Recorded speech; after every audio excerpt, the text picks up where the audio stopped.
Muy bien, vamos a iniciar este video en el cual vamos a hablar de una de las decisiones críticas que es el qué y cuánto producir. Y vamos a aprender a elaborar la curva de posibilidades de producción y a través de esa gráfica hacer un análisis acerca de qué decisiones se pueden tomar cuando se dan algunos fenómenos dentro de la economía. Antes que nada, pues vamos a poner en contexto esta pregunta, que está dentro de las conocidas como decisiones críticas.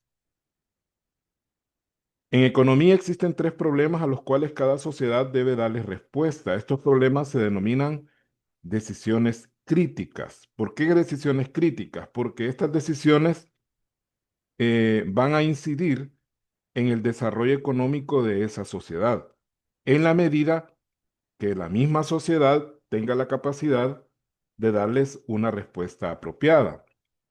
La primera pregunta, que es la que nos va a ocupar en este video, es el qué y cuánto producir.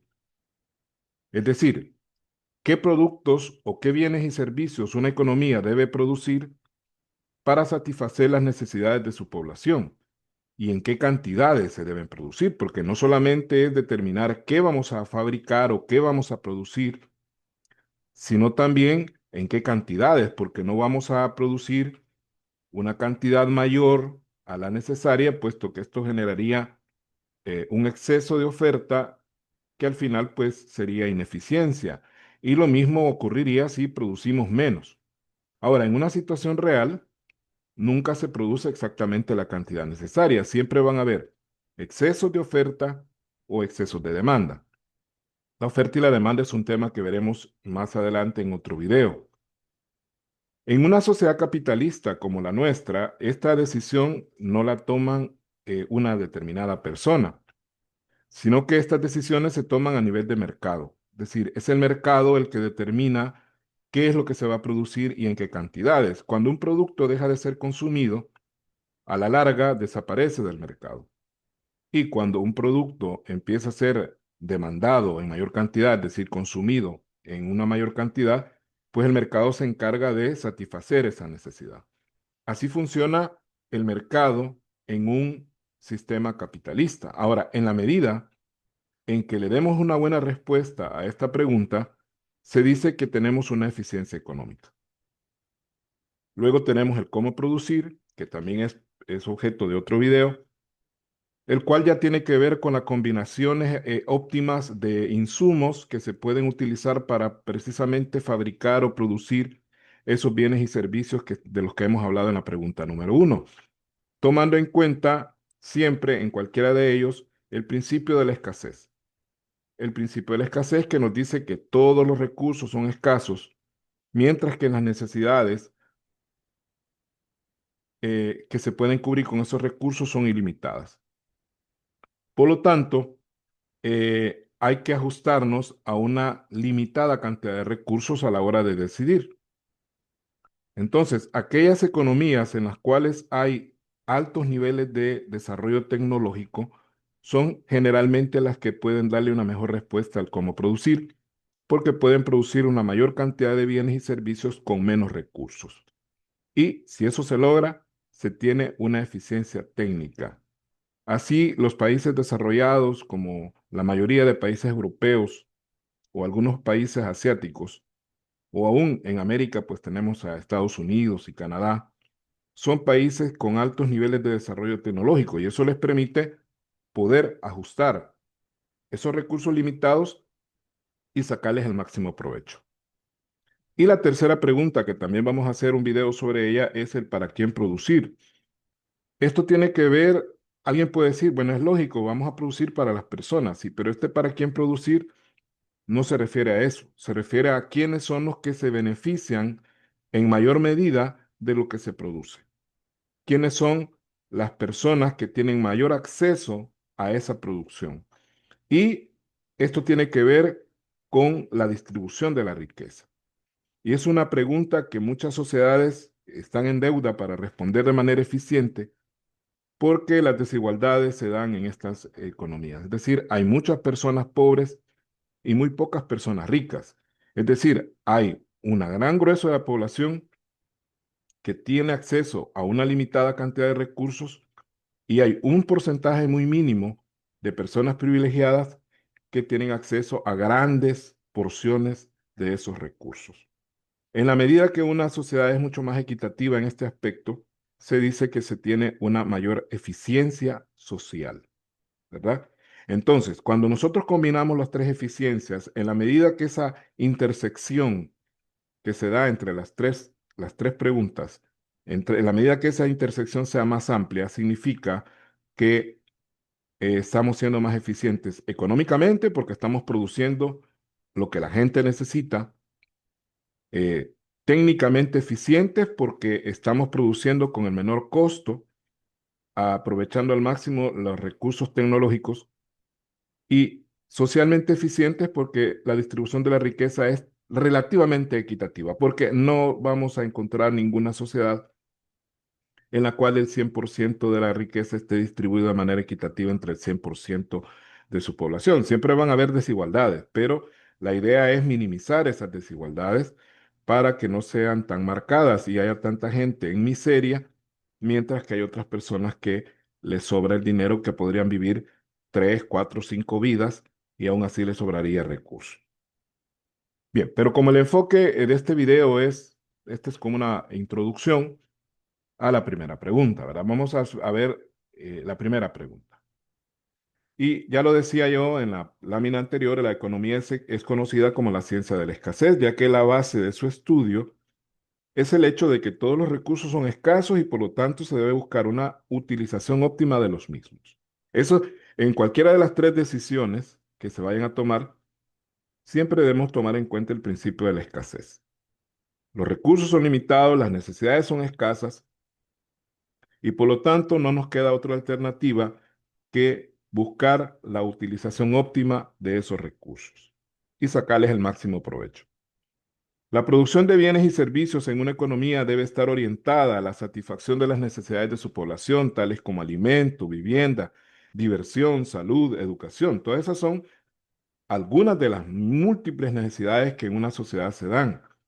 Y la economía, la economía de ese país, deberá buscar formas de poder satisfacer esas necesidades a través de la producción de alimentos, de casas, eh, de espectáculos públicos como cines, teatros, en el caso de la diversión, la salud, es decir, hospitales, clínicas odontológicas de todo tipo, educación, instituciones de educación públicas y privadas, y ahí podríamos enumerar una gran cantidad de necesidades que la sociedad tiene que ver cómo las cubre. Ahora bien, en ese sentido, se debe tener en cuenta que resulta imposible satisfacer la totalidad de las necesidades de la gente, dada la limitación de recursos existentes. Es decir, eso ya lo dijimos en el principio de la escasez. Va a ser imposible satisfacer el 100% de las necesidades que la gente tenga en un determinado momento en una sociedad. Por lo tanto, producir más de un bien implica producir menos de otros bienes y viceversa. Eso hay que tenerlo claro. Si nosotros producimos más alimentos, obviamente, como los recursos son limitados, entonces dejaríamos de producir vehículos, dejaríamos de producir ropa u otro tipo de bienes al incrementar nuestros recursos en la producción de alimentos, ¿verdad? No es que yo puedo aumentar la producción de todo, sino que tengo que sacrificar la producción de algunos bienes para poder incrementar la producción de otros. En ese sentido, tenemos este instrumento que es la curva de posibilidades de producción, ¿verdad? ¿Qué es la curva de posibilidades de producción? Es una representación gráfica simplificada de las diferentes combinaciones de producción de dos bienes diferentes en condiciones de pleno empleo. Ojo con ese término. Primero, hay que aclarar que como es una representación simplificada, no vamos a hablar de todos los bienes que se pueden producir en una economía que son bastante grandes, ¿no? Sería una lista de miles de cosas, miles, ¿verdad? Pero en este caso el análisis se hace como que si se produjeran solamente dos productos. Porque la idea no es ser exactos, sino que la idea es formarnos una idea de cómo se toman las decisiones en estos casos. Entonces tomamos dos bienes y a través de la curva de posibilidades de producción nosotros determinamos qué combinaciones de esos bienes se pueden producir en ese momento, entendiendo de que si producimos más de un bien, vamos a producir menos de otros, del otro, ¿no? En este caso solo estamos tomando dos. Ahora, es importante que entender lo que es el pleno empleo. Se supone que en teoría, teóricamente, el pleno empleo es cuando todos los recursos disponibles de una economía o de una sociedad se están utilizando. Pero el pleno empleo nunca es absoluto. Es decir, por más que nosotros hagamos para que todos los recursos del país estén siendo aprovechados, siempre va a haber una porción de esos recursos que va a estar eh, ociosa. Es decir, una parte de esos recursos que no se va a estar utilizando por diferentes razones. Un terreno por allá está abandonado porque el dueño se murió, está en proceso de herencia y por lo tanto ese terreno ahí está tirado y no se está produciendo nada en él. Eso es bien difícil de eliminar en un momento dado. Es decir, ¿a qué quiero llegar? Que el pleno empleo teórico es el 100% de recursos, pero en la realidad, según los economistas, el pleno empleo llega a más, a lo más que puede llegar en una sociedad o una economía bastante desarrollada y fuerte, podría llegar a un 90%. Siempre va a haber un 10% de los recursos que por alguna u otra razón no están siendo utilizados, ¿verdad? Y por lo tanto, dice, siempre existe la posibilidad de que la frontera de posibilidades nosotros la podamos ampliar. Esto, ¿cómo podemos ampliar la frontera? Lo podemos hacer a través de utilizar de mejor manera los recursos que tenemos, es decir, darle uso a aquellas cosas que no la estamos, que estamos desperdiciando, o la otra alternativa, que es cuando se descubren nuevos recursos que no sabíamos que teníamos. Por ejemplo, si en El Salvador, algo que podría ser parecer un poco irreal, pero puede darse, nosotros de repente se descubre petróleo en alguna zona del país. Entonces, al descubrirse un yacimiento de petróleo, la curva de posibilidades de producción se incrementa, se desplaza hacia arriba porque tendríamos más recursos que antes. Recursos que estaban ahí, pero que nosotros desconocíamos que estaban ahí, ¿verdad? Entonces, a eso se refiere que la frontera de posibilidades de producción en algún momento la podemos extender.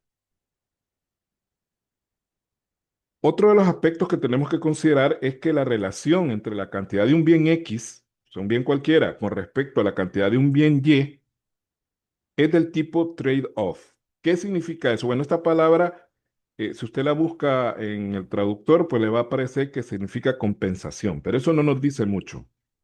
Ya en el aspecto puramente operativo, una relación trade-off, es decir, que si incrementamos la producción de bienes X, necesariamente debemos reducir la producción de bienes Y viceversa. Es decir, si incrementamos la producción de Y, automáticamente deberíamos bajar la producción de X. No podemos incrementar ambos bienes de la misma manera, sino que eh, al incrementar una, baja la otra y viceversa. Y tenemos acá una pequeña ilustración así muy simple, basada en el ejercicio que vamos a hacer posteriormente a esto. Ahí tenemos una forma muy simple de ver la curva de posibilidades de producción. Y nosotros observamos que aquí tenemos el bien X en el eje X y el bien Y en el eje Y. Y en la medida que nosotros incrementemos la producción del bien X, obviamente el bien Y va a ir bajando, ¿verdad? Observemos esa situación.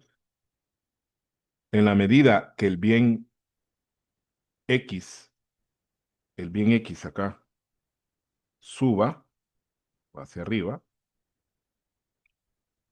en esa medida el bien Y va a bajar. Y viceversa, ¿no? Si el bien Y sube, el bien X baja. Ahora,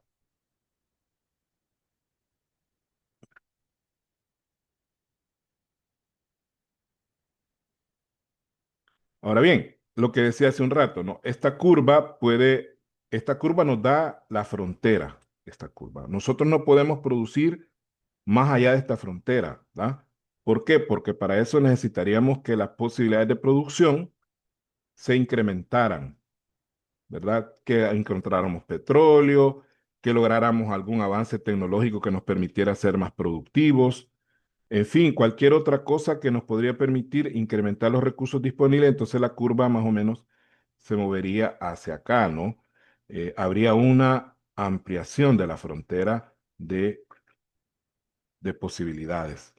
¿Verdad? Y cuando la economía entra en detrimento, es decir, empieza a tener destrucción o algún tipo de situación política, como ocurre en algunos países africanos, donde hay amplias regiones que no se pueden explotar porque hay guerrilleros peleándose con soldados. Entonces ahí la frontera también puede contraerse y hacerse más pequeña, ¿no? O sea, bajar, ¿no? Eso también se puede dar. Esas son situaciones que vamos a analizar en el ejercicio que vamos a hacer.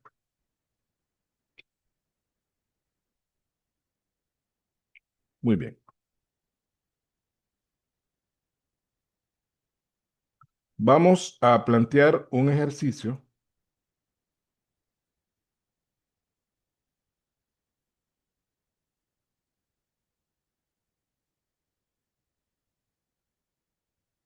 Vamos a plantear un ejercicio.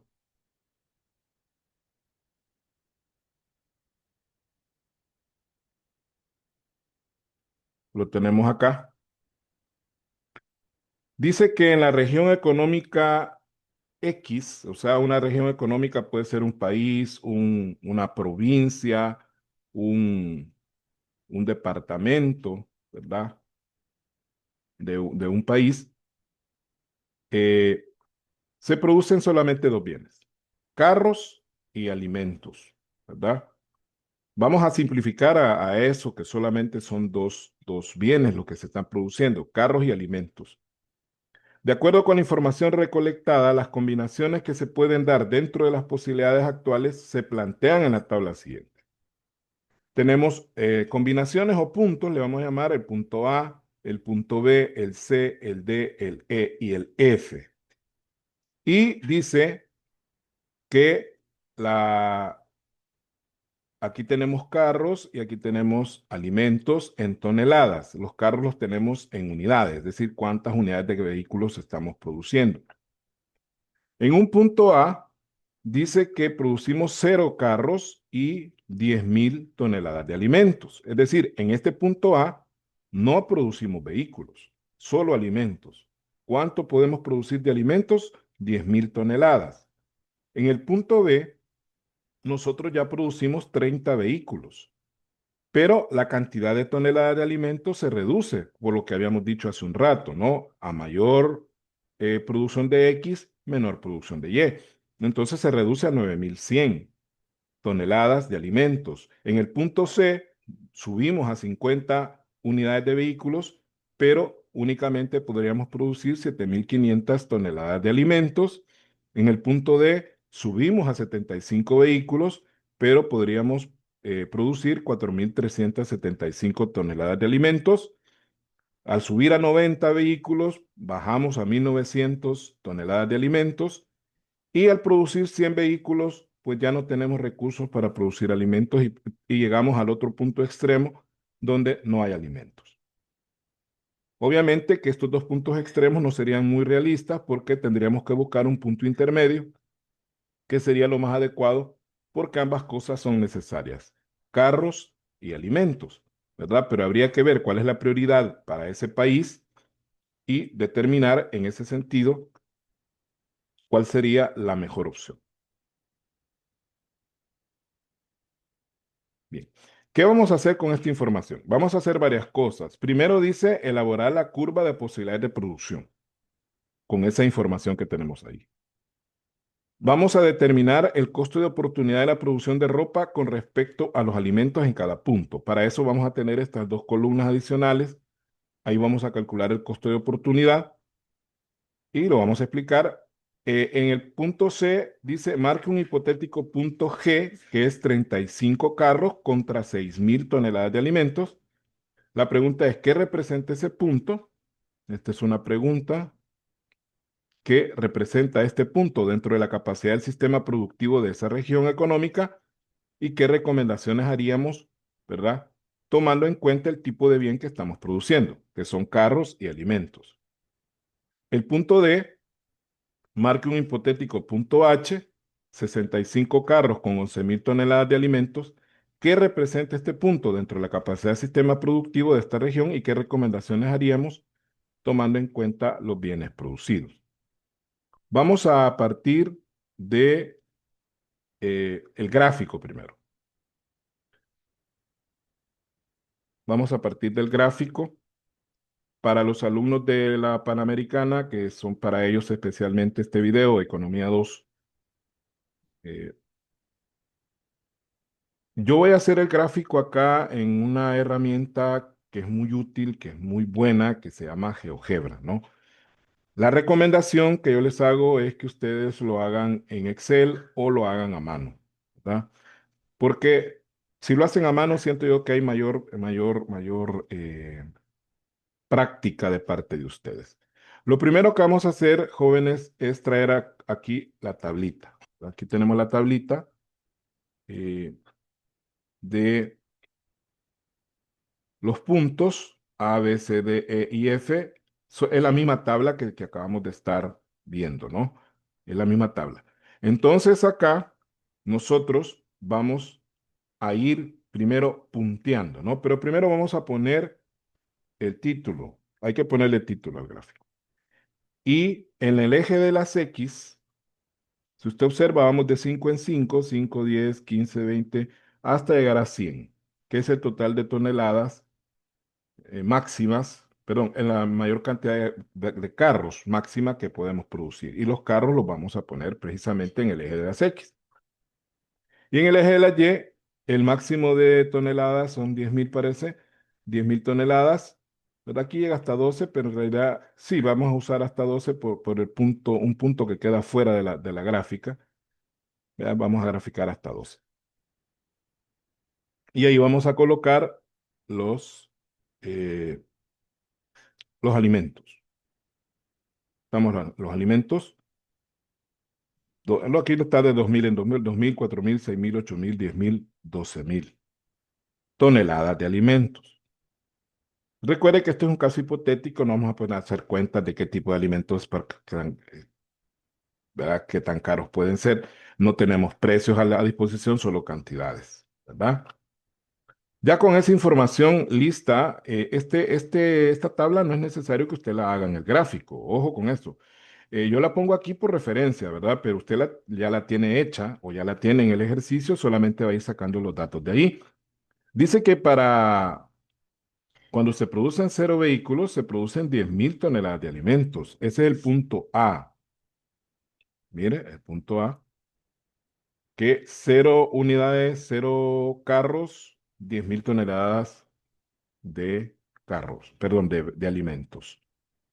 En el punto B, usted ya sube a 30 carros, pero le baja a 9.100 las toneladas de alimentos. Entonces nos da el punto B. Mire, punto B, 30 vehículos para aproximadamente por aquí 9.100 toneladas de... Aquí nos falta...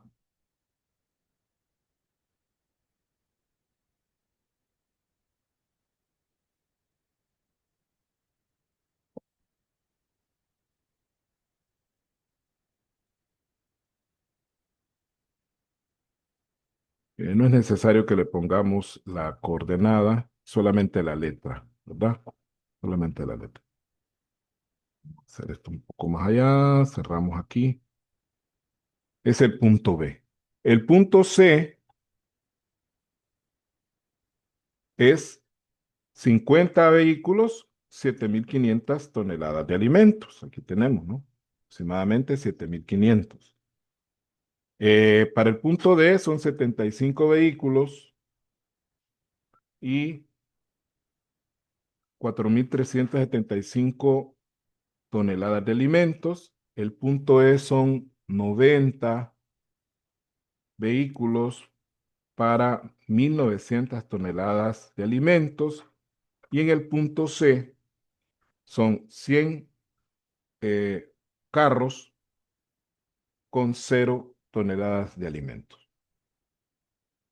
Y ahí estamos los puntos de todas las posibilidades y la curva sería la unión de esos puntos, ¿verdad? Que nos quedaría de esta manera.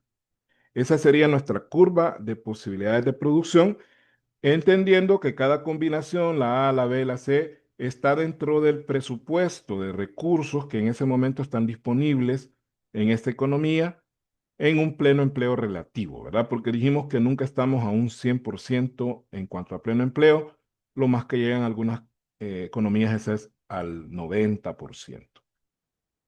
Pero todos los recursos disponibles y que podemos utilizar en ese momento nos marcan estas pautas, estas combinaciones, ¿verdad? Ahí tenemos los puntos, pero nos dice el ejercicio. Vamos a ver nuevamente el ejercicio, porque tenemos que ver qué nos pide. Dice que hay que calcular el costo de oportunidad. Eso lo vamos a dejar para el final, porque estamos ahorita con el gráfico. Al final vamos a calcular el costo de oportunidad. El punto C, marque un hipotético punto G, que es 35,6 mil, que representa este punto, dentro de la capacidad del sistema productivo y qué recomendaciones podríamos hacer en este aspecto. Entonces vamos a marcar ese punto G, que es 35,6 mil. Ahí sí le pongo las coordenadas porque es un punto que no está dentro de la frontera, sino que está dentro de la frontera. ¿Qué pasa si en esta economía estamos produciendo 35 vehículos y 6.000 toneladas de alimentos? Lo que pasa aquí es que no estamos aprovechando al máximo toda la capacidad que tenemos, ¿verdad? La capacidad, estamos desperdiciando recursos tanto para producir los carros como para producir los alimentos. Entonces, las recomendaciones, que aquí no se trata de ser muy, muy magos, ¿verdad? Dependerá obviamente de cada economía. Aquí estamos nosotros como un poco especulando. ¿Qué podríamos hacer en ese caso? Bueno, mejorar la capacidad tecnológica, mejorar, eh, mm, crear medidas, ya esto ya tiene que ver con la política económica del gobierno, medidas expansivas dentro de esta economía, incentivar un poco la industria tanto de vehículos como de alimentos, a través de reducir tasas impositivas al sector de vehículos y el sector de producción de alimentos. Si son alimentos naturales, pues podríamos también crear medidas especiales para ayudar a la agricultura, haciendo programas de asistencia técnica y asistencia económica para la agricultura y de esa manera hacer que el sector agrícola sea más productivo. Es decir, podemos tomar una gran cantidad de medidas, pero todo tiene que ir orientado a expandir la capacidad productiva de esa economía en ese momento determinado. Eso sería en forma muy, muy general la recomendación, porque para los ejercicios que me van a hacer para el parcial, jóvenes de la UPAN, tienen que hacer un pequeño análisis de esta situación, tomando en cuenta el tipo de producto que se están analizando. En este caso son carros contra alimentos.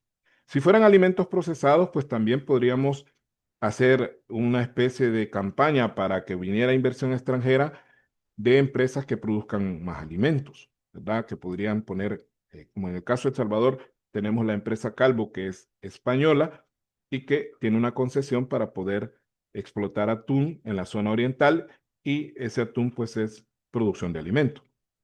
Ahora bien, pero tenemos otro punto, ¿verdad? Tenemos otro punto en el ejercicio que dice,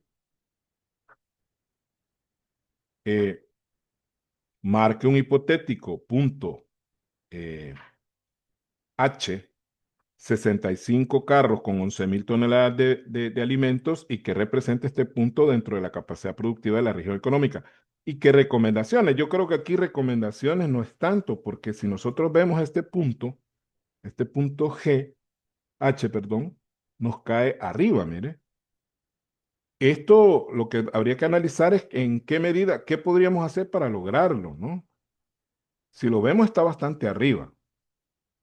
Incrementamos la capacidad para hacer más carros, pero de la misma manera también tendríamos mayor capacidad de producir alimentos. Esto lo que hay que ver es en qué caso se daría esta situación. Probablemente en el caso de los carros, tomando en cuenta que si lo vemos desde el punto de vista de nuestro país, no somos productores de ese tipo de bienes, podría ser que hubiese una inversión extranjera adicional de alguna empresa alemana, alguna empresa japonesa o de esas que tienen vocación en cuanto a la fabricación de automotores y pusieran una planta especial aquí de BMWs, ¿verdad? O de vehículos Toyotas o Nissan, y que eso generara una mayor producción de vehículos, tomando en cuenta que ellos traerían su inversión, ¿verdad? Es decir, nosotros solo les daríamos parte del recurso, que en este caso sería el recurso natural, es decir, el terreno y todo eso, y facilitaríamos jurídicamente que ellos se vendieran a establecer y ellos traerían su tecnología y su capital para poder pagarle a la gente que va a trabajar dentro de estas fábricas.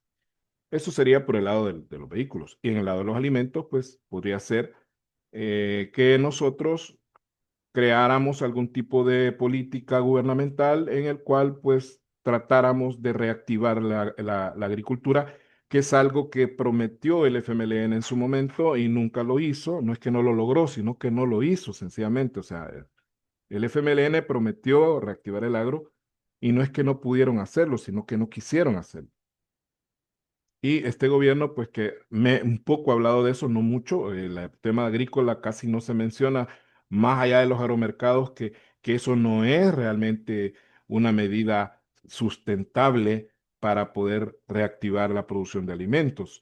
Tendríamos que ir al agro y ver qué es lo que necesita ahorita la agricultura para poder ser reactivada, porque el problema del agricultor es que ya no hay agricultores. Los hijos o los nietos más bien de los agricultores que en su momento se dedicaban a eso a tiempo completo, ahora pues no quieren trabajar la tierra y se vienen a las ciudades a hacer otro tipo de trabajos. Y hoy con las redes sociales pues también se crea una falsa imagen de que a través de ser celebridad de una red social uno puede hacer dinero. Y esa mentalidad es la que está frenando el desarrollo agrícola. Entonces, en la parte agrícola, nuestro país tendría más problemas. Pero esa sería la situación para que esto podría lograrse, ¿no? O crear sistemas de subsidio que no son muy convenientes, porque los subsidios a veces lo que hacen es distorsionar el sistema de precios de un producto. Pero a más no haber, como medida emergente, podríamos crear subsidios para los agricultores y decirles, vaya, mire, en la medida que usted me siembre más manzanas, yo le voy a dar una bonificación, una compensación, llamémosle como querramos, de tantos dólares por cada terreno adicional que usted o cada manzana adicional que usted siembre, como una manera de crear un incentivo económico para que la gente lo haga. Y así podríamos numerar una serie de medidas, algunas más efectivas que otras, pero que irían encaminadas a mejorar esta situación. Y ahí terminaríamos con la curva de posibilidades. Y volvemos al ejercicio original. Volvemos al ejercicio original y vamos a la tablita. El último punto que vamos a ver en este video es el cálculo del costo de oportunidad. Y vamos a explicar primero qué entendemos por costo de oportunidad. Vamos a llenar dos columnas adicionales. La primera dice toneladas por carro y la otra dice carros por toneladas. Quiere decir que en la primera vamos a calcular el costo de oportunidad de los carros, ¿verdad? Porque los carros están es decir, ¿cuántas toneladas me cuesta a mí en cada punto, en cada combinación? ¿Cuántas toneladas me cuesta a mí fabricar un carro? Es decir, ¿cuántas toneladas de alimento yo tendría que sacrificar para producir un carro, dentro de esa combinación? Entonces, para sacar este valor matemáticamente hablando, jóvenes, vamos a dividir alimentos entre carros, ¿verdad? Toneladas de alimentos entre unidades de vehículos. Pero si usted hace la primera división, usted se va a dar cuenta que si usted divide 10,000 entre cero, le va a dar error. Entonces, en este punto no hay costo de oportunidad. ¿Por qué razón? Porque si no se fabrican ningún carro, entonces no tiene sentido que haya un costo de oportunidad de cuántas toneladas sacrificamos por cada carro, porque no hay carros. Entonces, no existe. No es cero. Ojo, no es cero. Sencillamente no existe, ¿verdad? No existe un costo de oportunidad puesto que no hay carros. No se están fabricando carros. Ya en el segundo punto, sí tenemos nosotros que al dividir 9,100 entre 30, me va a dar 303,33.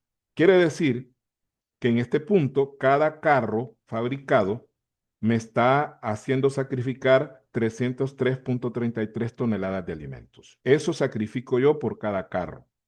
Aquí no estoy hablando de valores reales, jóvenes. Por eso decía, no sabemos qué alimento es. Este es un ejemplo demostrativo de cómo se calcula. Ya en la realidad puede ser más, puede ser menos de ese valor, pero acá en este caso, pues cada vehículo nos está representando 303,33 toneladas de alimentos de sacrificio. Luego, en el punto C, ya baja, ¿no? Cada vehículo me está costando 150 toneladas de alimentos. En el punto D, cada vehículo me costaría 58,33 toneladas de alimentos. Y en el punto E, cada vehículo me estaría costando apenas 21,11 toneladas de alimentos. Ahora bien, ¿qué pasa si se da lo contrario? Es decir, ¿cuántos carros sacrifico yo por cada tonelada de alimento?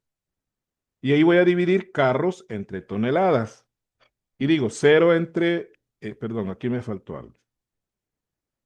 Me faltó el punto F, que me da cero, ¿no? En el punto F, cada carro me cuesta 0 toneladas de alimentos porque no hay alimentos, ¿verdad? No se sacrifica ningún alimento porque no hay alimentos. Igual que en el punto B de carros a toneladas. Luego, en el punto B, cada carro me está costando, más bien, cada tonelada de alimento me está costando 0,033 carros. O sea, una fracción muy mínima de vehículo. En el punto C, me costaría eso. En el punto D, me costaría eso. En el punto D, perdón, me costaría eso. Y en el punto F sería indefinido, puesto que no habrían alimentos, ¿no? Solamente carros. Entonces, ¿el costo de oportunidad para qué sirve? Sirve para saber qué tanto estoy sacrificando de una cosa para lograr otra cosa distinta, ¿verdad? En este caso, toneladas a carros o carros a toneladas. Y con esto terminamos el video. Muchas gracias por su atención. Cualquier consulta, jóvenes de la UPAN, pues estoy para servirles. Muchas gracias.